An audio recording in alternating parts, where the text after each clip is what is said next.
విజయవాడ సత్యనారాయణపురంలో ఉన్న శారదా జూనియర్ కళాశాల విద్యార్థులు పెద్ద పెద్ద లక్ష్యాలను నిర్దేశించుకుని సాధించాలని సిఐడి విభాగం ఎస్పీ కేజీవి సరిత సూచించారు. ఆదివారం శారదా జూనియర్ కళాశాల స్వర్ణోత్సవం నిర్వహించారు. ఆమె ముఖ్య అతిథిగా పాల్గొని ప్రసంగించారు. ప్రతి విద్యార్థి ఆశావాహ దృక్పథంతో ఉండాలన్నారు. ఆశయం గొప్పగా ఉంటే ఆర్థిక పరిస్థితి అడ్డురాదన్నారు. లక్ష్యాన్ని నిర్దేశించుకొని దాన్ని సాధించాలంటే కష్టించి పనిచేయడం ఒకటే మార్గమన్నారు.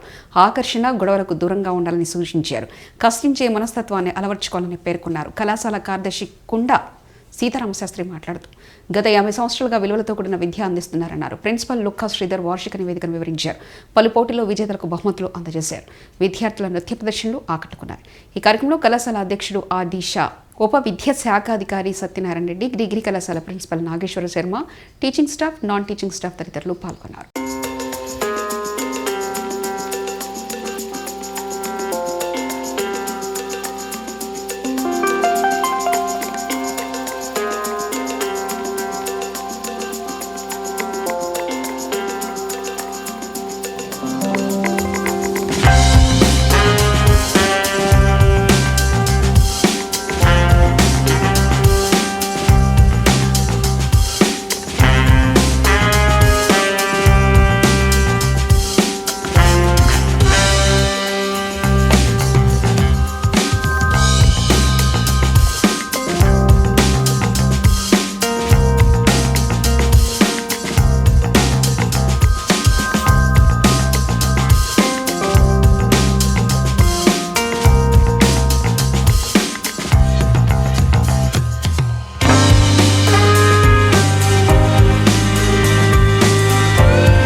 శిరస్సు వంచి నమస్సుమాంజలి తెలియజేసుకుంటూ పూజనీయులు పెద్దలు ముందు సెప్టెంబర్ కాబట్టి నా బర్త్డేతో లింక్ చేశాను.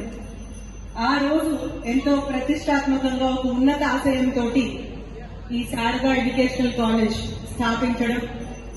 స్థాపించి 50 సంవత్సరాలు అంటే 5 దశాబ్దాలు పూర్తి చేసుకుని సక్సెస్ఫుల్ గా 2024వ సంవత్సరం ఈ రోజు గోల్డెన్ జూబ్లీ ఫంక్షన్ సెలబ్రేట్ చేసుకుంటున్నటువంటి శారదా జూనియర్ కళాశాల యాజమాన్యం మొత్తానికి, అట్లానే కళాశాల అధ్యాపకులకి, విద్యార్థులకి ముందుగా హార్దిక శుభాభినందనలు తెలియజేసుకుంటున్నాను. Very hearty congratulations to the entire family of Sharada junior college, Sharada educational institution for successful celebration, successfully completing 50 successful years. So మొదటిగా ఈ శారదా ఎడ్యుకేషనల్ కాలేజ్